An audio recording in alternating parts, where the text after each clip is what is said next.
How to make all your training more effective. What's up, everybody? Coach Tony from Bonvex Strength, and I posted a video earlier today about lightning deadlifts, where you do a rep of deadlifts with chains added to the bar. Training partner rips the chains off and you do additional reps afterwards without chains added to the bar. A couple of people commented with valid questions like, what is this? What is this good for? This doesn't make sense. I'm going to answer that question with kind of a broader concept, and I think this is the most important thing you can do to make as much of your training productive as possible. And that is, every single rep, move the bar as fast as you possibly can, as violently as you possibly can during the concentric portion of the lift.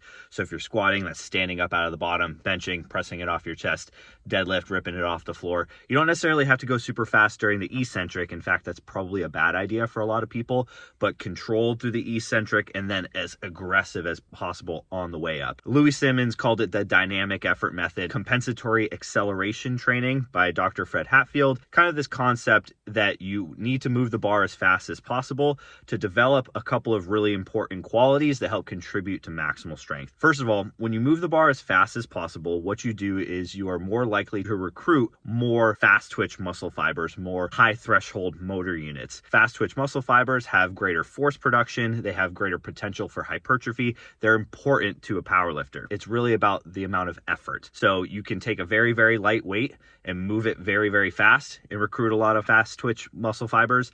You can take a very heavy load and move it slowly, but you still have to try to move it fast. And when you're lifting something heavy and the bar speed is slow because it's so heavy, you still need to push as hard as possible in order to recruit as many muscle fibers as possible to move that weight.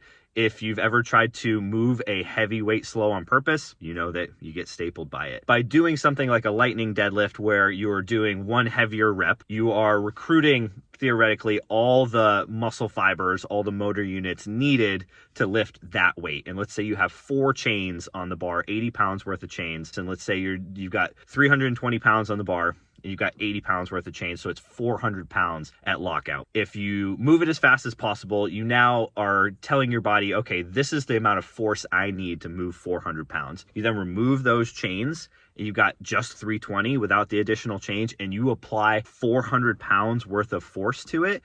You are now getting benefit of moving that lighter weight as fast as possible, and you're getting the bar speed development aspects of it, you're getting the force output aspects of it without having to have as much weight. So it's basically more efficient training without having to train quite so heavy. And that's where sub-maximal training, so training with a weight that is lighter than what your true capability is, you might call it like low RPE training, something in like the 6 to 7 RPE range, that can make you stronger as long as you try to move the bar as fast as possible. I am a believer that a lot of your training as a power lifter should happen in the 8 or 9 RPE range. It's the sport of maximal strength. You do need to train heavy. You need to get skilled at training heavy, but not everyone responds to training really heavy all the time. It might beat them up. It might just generate a lot of neural fatigue. How do you keep training if you can't train heavy all the time? You train a little bit lighter, but you move the bar as fast as possible. And I tell my lifters that all the time. It's like, okay, if the weight that we've selected for you feels light,